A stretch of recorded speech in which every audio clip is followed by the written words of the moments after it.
কেন বাণিজ্যিক পুকুরে আপনি আগাছা রাখবেন না বা কিভাবে বাণিজ্যিক পুকুরটা পরিষ্কার রাখলে আর এক ধরনের সুবিধা হয় এবং সেই সাথে সাথে আগাছা রাখার সুবিধা এবং অসুবিধা সম্পর্কে এই ভিডিওতে বিস্তারিত তথ্য থাকছে। অবশ্যই আপনার হচ্ছে যে এই যে ধান ক্ষেত বা হচ্ছে যে জলজ আগাছা যে প্রজেক্টগুলোতে হবে সেগুলো যদি আপনি আমার মতো এই যে ট্রাক্টর দিয়ে হচ্ছে যে সুন্দরভাবে চাষ করে দিতে পারেন তাহলে যেটা হবে, যদি এটার পানি একটু বেড়ে গিয়েছে কিন্তু আর একটু কম পানিতে যদি আপনি দিতে পারেন তাহলে এগুলো যেমন আপনার এই যে কাদার মধ্যে লুকিয়ে যাবে, সেক্ষেত্রে যেটা হবে যে এটা পচে একটা ভালো ধরনের মাছের খাদ্য কিন্তু এখান থেকে। আসসালামু আলাইকুম দর্শক, বেকার টু এন্টারপ্রেনিউর চ্যানেলে আপনাদের স্বাগতম।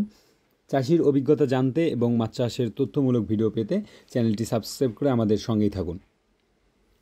আমরা প্রান্তিক পর্যায়ে যদি বাণিজ্যিক পুকুরগুলোর দিকে লক্ষ্য করি তাহলে যে জিনিসটা দেখছি, হরহামেশাই পুকুরে হচ্ছে যে বিভিন্ন ধরনের টোপা পানা থেকে শুরু করে বাকি যে ইয়াগুলো আছে, জলজ আগাছা যেগুলো আছে সেগুলো কিন্তু অনেক সময় দেখা যাচ্ছে পুকুরে ভরে যাচ্ছে। তো এগুলোতে যেটা সুবিধাও এটার মধ্যে কিছু আছে, কিন্তু অসুবিধার দিকটা কিন্তু অনেক বেশি। তো সেক্ষেত্রে আমরা পুকুরে কেন আগাছাগুলো রাখবো না, রাখলে কি কি অসুবিধা হয় সেই ব্যাপারটা জানবো এবং সেই সাথে সাথে কতটুকু রাখা যাবে সেটাও জানবো এবং এবং শেষ সময় আমরা যেটা জানবো সেটা হচ্ছে যে এই পুকুরের কতটুকু পরিমাণ জায়গায় আপনি আগাছা চাইলে রাখতে পারেন বা রাখলে কি সুবিধা হবে। প্রথমত হচ্ছে যে অসুবিধাগুলো কী কী। কার্প জাতীয় মাছের আমরা জানি যে কার্প জাতীয় মাছের যে জিনিসটা হয় সেটা হচ্ছে যে অবশ্যই পুকুরের পানি আপনাকে সবুজ রাখতে হবে, কারণ কার্প জাতীয় মাছের প্রাকৃতিক খাদ্য বেশি হলে পুকুরে খাদ্য দিয়ে বা খাদ্য খরচটা কমে, যে খাদ্য আমরা বাইরে থেকে দিই সেটার চাহিদা কিন্তু পুকুরে কম হয়। তো সেক্ষেত্রে অবশ্যই পুকুরের পানিটা সবুজ রাখা প্রয়োজন হয়। এখন আপনার পুকুরে যদি আগাছা জলজ উদ্ভিদ আগাছা যেগুলো আছে এগুলো যদি বেশি পরিমাণে থাকে তাহলে যেটা হবে, এখানে পুকুরের পানি আপনি কোনোভাবেই সবুজ করতে পারবেন না। কারণ আপনি যখন এই সার দিয়ে বা হচ্ছে দিয়ে পুকুরের পানিটা আপনি সবুজ করার চেষ্টা করবেন, ঠিক তখনই দেখবেন যে এই আগাছাগুলো অনেকভাবে বৃদ্ধি পাচ্ছে, অনেক বেশি। আগাছাগুলো সার পাওয়ার সঙ্গে সঙ্গে সম্পূর্ণ পুকুরে ভরে যাবে। বিশেষ করে হচ্ছে যে আপনার এই যে লতা জাতীয় যেগুলো আছে সেগুলো তো সম্পূর্ণ পুকুরে ভরে যেতে পারে এবং টোপাপানা বা হচ্ছে যে খুদেপানা যেগুলো আছে এগুলো কিন্তু পর্যাপ্ত পরিমাণে হচ্ছে যে খুব দ্রুত সার বা এই ধরনের ইয়াগুলো থাকলে কিন্তু বাড়ে। এর চেয়ে আরেকটা বড় অসুবিধা হচ্ছে, সেটা হচ্ছে বাণিজ্যিক পুকুরে আপনাকে নিচে বারবার জাল টেনে দিতে হয়, যেহেতু অধিক ঘনত্বে মাছ থাকে সেই একটা বেশি প্রবলেম। আরেকটা হচ্ছে যে আপনি যখন মাছ ধরতে যাবেন তখন কিন্তু আপনি জাল টেনে আপনার যে কাঙ্ক্ষিত পরিমাণে মাছ ধরার প্রয়োজন সেটা কিন্তু আপনি এই জলজ আগাছাগুলো থাকলে কিন্তু আপনি পূরণ করতে পারবেন না, এবং পুকুরে কী পরিমাণ মাছ আছে বা কী পরিমাণ খাদ্য প্রয়োজন, কী পরিমাণ বৃদ্ধি পেয়েছে সেটাও কি আপনি অ্যাসেস করতে পারবেন না বা ধারণা নিতে পারবেন না।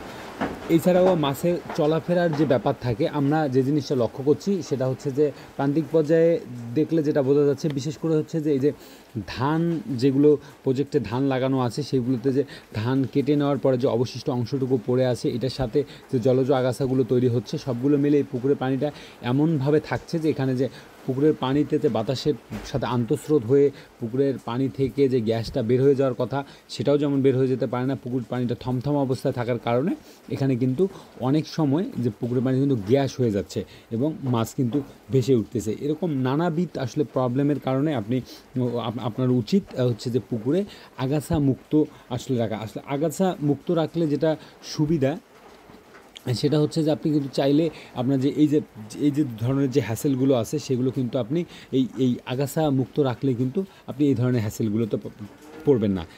এছাড়াও আগাছা থাকলেও কিন্তু কিছু ধরনের সুবিধা আছে। এখন কিছু আগাছা আপনাকে রাখতেও পারেন আপনি একটু কম পরিমাণে, এবং সেটা রাখলে কি কি ধরনের আপনি সুবিধা পাবেন সেটাও আমি আপনাদের আসলে ধীরে ধীরে বলতে পারছি। প্রথমত আগাছা রাখলে যেটা সুবিধা হয় সেটা হচ্ছে যে আগাছার গায়ে আপনি লক্ষ্য করলে দেখবেন যে পেরিফাইটন জন্মে বা পিচ্ছিল পদার্থ হয়, যেটা সারাদিন ধরে দেখবেন যে রুই বা হচ্ছে যে এই যে আপনার মাছ এগুলো কিন্তু দেখবেন যে সারাদিন ধরে এটাকে চাটতিছে, মানে এটার গায়ে আস্তে আস্তে তারা খাচ্ছে বা চাটতিছে এরকম টাইপের মনে হবে আপনার। এটা থেকে আসলে মূলত পেরিফাইটন নামে এক ধরনের হচ্ছে তৈরি হয়, সেটা আসলে মাছ ওখান থেকে খায়।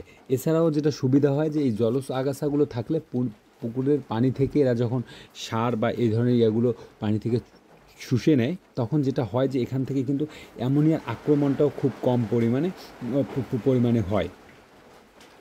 এছাড়াও যাদের পুকুরের আসলে পাড়গুলো ভাঙে, সেই পাড়গুলোতে কিন্তু এই যে জলজ আগাছাগুলো কিন্তু আপনি অল্প অল্প করে লাগাই দিতে পারেন। যেটা সুবিধা হয় সেটা হচ্ছে জলজ আগাছা শিকড়গুলো মিলে এখানে কিন্তু পাড়টাকে তারা প্রতিরোধ করে রাখে। মূলত আমি যে জিনিসটা লক্ষ্য করছি সেটা হচ্ছে যে পাড়ে বেশ ভালো পরিমাণে হচ্ছে এরা প্রতিরোধ করতে পারে পাড় ভাঙা।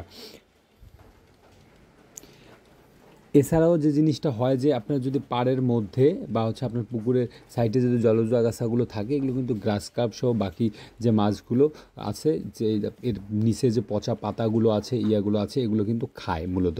এছাড়াও যদি আপনার পুকুরে অ্যারেটর থাকে বা হচ্ছে যে আপনার পুকুরে যদি পানি আপনার হচ্ছে যে হ্যান্ডমেড যে অ্যারেটরগুলো মেশিন দিয়ে যদি আপনি পানি দেন, তাহলে এখানে যে স্রোতটা তৈরি হয় সেটাও কিন্তু হচ্ছে যে এই যে পুকুরের পাড়ের দিকে জলজ আগাছাগুলো থাকলে এটা কিন্তু মোটামুটি পাড় ভাঙা থেকে আপনাকে ইয়া করতে পারে। তো এই হচ্ছে মূলত আপনার হচ্ছে যে আপনি কিভাবে রাখবেন, কতটুকু রাখবেন, এটার একটা আপনার পরামর্শ আমি দেওয়ার চেষ্টা করলাম। একটা গুরুত্বপূর্ণ ইনফরমেশান আপনাদের দেওয়ার চেষ্টা করছি, সেটা হচ্ছে যে অবশ্যই আপনার হচ্ছে যে এই যে ধান ক্ষেত বা হচ্ছে যে জলজ আগাছা যে প্রজেক্টগুলোতে হবে, সেগুলো যদি আপনি আমার মতো এই যে ট্রাক্টর দিয়ে হচ্ছে যে সুন্দরভাবে চাষ করে দিতে পারেন, তাহলে যেটা হবে, যদি এটার পানি একটু বেড়ে গিয়েছে কিন্তু আর একটু কম পানিতে যদি আপনি দিতে পারেন, তাহলে এগুলো যেমন আপনার এই যে কাদার মধ্যে লুকিয়ে যাবে, সেক্ষেত্রে যেটা হবে যে এটা পচে একটা ভালো ধরনের মাছের খাদ্য কিন্তু এখান থেকে তৈরি হবে। তবে এটা যদি আপনি দিতে পারেন, তাহলে আপনাকে যেটা করতে হবে, সাথে সাথে আপনাকে কিছু টিএসপি সার দিয়ে দিতে হবে, তাহলে এটা সুন্দরভাবে একটা আপনার এখানে খাদ্য তৈরি হবে এবং মাছের খুব হেল্প হবে। তো এই হচ্ছে মাছ চাষ সংক্রান্ত কিছু তথ্য এবং পরামর্শ। তারপরেও যদি মাছ চাষ সংক্রান্ত কিছু তথ্য বা পরামর্শ জানার বা জানানোর থাকে, তাহলে কমেন্টে উল্লেখ করুন। ভিডিওটা আজকে এখানে শেষ করছি। ধন্যবাদ সবাইকে।